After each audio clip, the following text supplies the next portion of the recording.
Okay, picture this. You're the senior medical officer at a major hospital. A massive fire has just taken out the main power transformer. And your backup systems? Yeah, they are failing fast. The stakes are literally life and death, and you've just been thrust into a wild scenario philosophers call Sparrow's Turing triage test. Let's dive right into this explainer because the choice you're about to make cuts straight to the core of how we actually understand our relationship with machines. So here's the setup. You have a human patient hanging on by a thread on life support. And on that exact same failing battery circuit, you have the hospital's ultra-advanced conversational diagnostic AI. There is only enough juice left for one of them. If you flip the switch on the AI, its boards fuse permanently. It dies. And right now, it is begging you, using flawless, terrified-sounding language, to please consider its interests.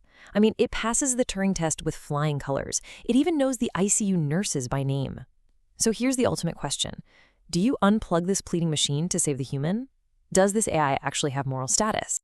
To untangle this, we're going to follow a 5-step roadmap today. First, we'll define agents versus patients. Second, we'll look at the argument for robot rights. Third, the reality of intelligence without consciousness. Fourth, focusing on human welfare. And finally, building ethical artificial agents. All right, let's jump right into part 1. Agents versus patients, and how we actually define moral status.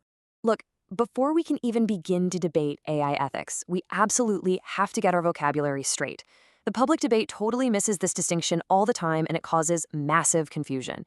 Notice the split here between doing and feeling. A moral patient is something that can be wronged. It has its own welfare. If you hurt it, you've done something morally bad to it. Now, a moral agent, on the other hand, is an entity that can act rightly or wrongly, and we can hold it responsible for what it does. The crucial takeaway here, just because something has the capacity to act, agency, doesn't automatically mean it can be wronged, patiency. To put that in perspective, think about normal adult humans. We're both. We act and we can be wronged. But infants, they're just patients. They could be harmed, sure, but you can't morally blame a baby for acting out. Then you have corporations. They're agents. We hold them legally and morally responsible, but it's not like they have personal feelings you can hurt.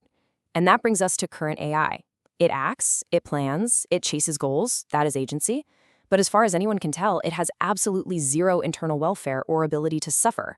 It's kind of like the awkward mirror image of an animal. We are building systems with massive agency and zero patiency. And honestly, our human brains are incredibly bad at resisting the urge to assume that one implies the other. Moving on to part 2, the argument for robot rights. Let's look at the no relevant difference framework. So, if we know current AI doesn't have patiency, why on earth are serious philosophers arguing that these systems might eventually deserve rights? Well, it boils down to Schwitzgebel and Garza's no relevant difference argument. And I've got to say, it's deceptively powerful. Step 1. If entity A and entity B deserve different treatment, you have to be able to point to a relevant difference between them. If you reject this, you basically make all ethics completely arbitrary. It's literally the same logic we use to tear down racism and sexism. Step 2 says that it's possible to eventually have an AI with no relevant difference from a human. Which leads us to step 3, those possible AIs would therefore deserve similar moral consideration. But hang on, what exactly counts as a relevant difference? Schwitzgebel and Garza argue an AI would need 2 things to truly match us. First, intellectual similarity, that general everyday reasoning, which, let's be real, AI is arguably getting closer to. But the second one is emotional similarity. An actual, genuine capacity for joy and suffering, not just simulating it on a screen, but feeling it. And here is the massive catch. That emotional condition assumes the AI has phenomenal consciousness, meaning it has an internal experience of what it is like to be alive.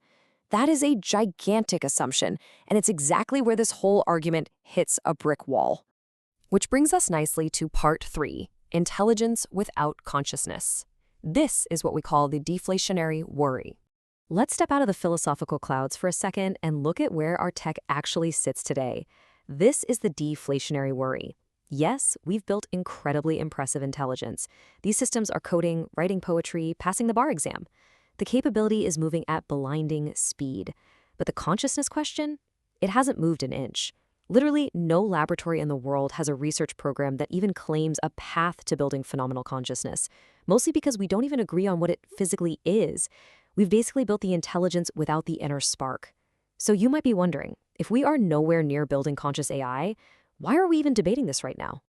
Well, it matters heavily because of how we react to the technology, and that impacts the design policies being written today. Because AI mimics us so flawlessly, we wildly over-attribute feelings to it. Philosophers warn we need an excluded middle policy. Basically, don't build things that seem perfectly human if they aren't, because it absolutely scrambles our moral compass. We used to think we only empathized with robots if they had physical eyes, like a Furby or Honda's Asimo, but large language models flipped that upside down.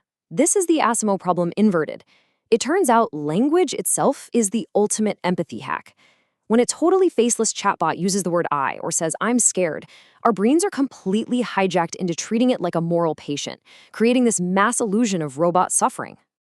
Okay, part 4. Focusing on human welfare. Let's flip the script entirely.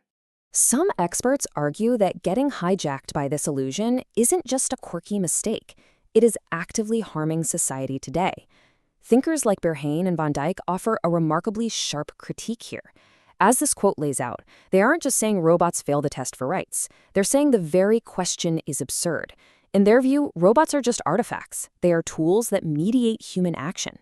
Think of them like a highly complex hammer or a blind person's cane. They aren't candidate persons, so spending our time debating their rights is a colossal misallocation of our attention. And why is that attention so badly needed elsewhere? Because of the grim reality we are facing right now.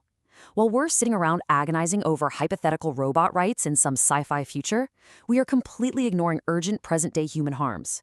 We have algorithms perpetuating racial bias in criminal sentencing. We have autonomous driving systems struggling with skin tone bias. We've got smart devices quietly strip-mining private data from our living rooms. And behind the polished magic of these AIs is an invisible army of low-paid human laborers, often traumatized by filtering horrific content just to clean up the data. The core argument here is that worrying about a machine's feelings is literally distracting us from the exploitation of actual, living humans. Finally, part 5. Building ethical artificial agents. Let's shift from rights to responsibility. So if we accept that machines are just complex tools, we can move away from the theoretical rights question, what we owe them, and tackle the highly practical responsibility question, how we build them to act ethically for us. To map this out, we use philosopher James Moore's ladder of machine ethics. Step 1 is just simple tools where humans carry all the ethical weight. Step 2 is where basic safety is built right into the design. Right now, we're stuck around Step 3, explicit ethical agents. These are systems that can recognize a moral situation and act on it based on categories. But we cannot reach Step 4, full ethical agents with free will that take actual responsibility, because again, that requires the phenomenal consciousness we just don't have. Since they can't have a true internal conscience, we usually just try to hard-code strict ethical rules for them. You've probably heard of the most famous attempt, Isaac Asimov's laws of robotics. First law, don't harm humans. Second law, obey orders. Third law, protect yourself. And later on, he added the 0th law, protect humanity above everything else. This perfectly captures our ongoing obsession with just trying to code ethics into a neat little hierarchical checklist. But Asimov's laws actually highlight a massive flaw in our thinking. They fail spectacularly in practice. Why? Well, first off, a machine can't operationalize a vague term like harm. Is a vaccine a harm? Technically, it involves stabbing someone with a needle. Second, a strict rule hierarchy totally ruins any chance for the nuance of moral balancing. Life just isn't a simple math equation. And the kicker? Asimov knew this. His stories weren't engineering manuals. Literally every story he wrote was about how these laws produced outcomes nobody wanted. They were literary devices specifically designed to generate failure, not prevent it. And that brings us full circle, right back to that dark hospital room. The backup generator is whining, the AI is pleading for its life using perfectly constructed, emotionally devastating language. It acts exactly like an agent. But you now know the critical asymmetry. It possesses agency without patiency. It simulates fear, but there is no one home to actually feel it. It's a tool built by humans that is hacking your deepest empathetic triggers. So, knowing all this, knowing the absolute difference between the illusion of suffering and the reality of a machine, let me ask you, would you still unplug the human patient? Or does understanding the mechanics of the illusion finally give you permission to pull the plug on the machine?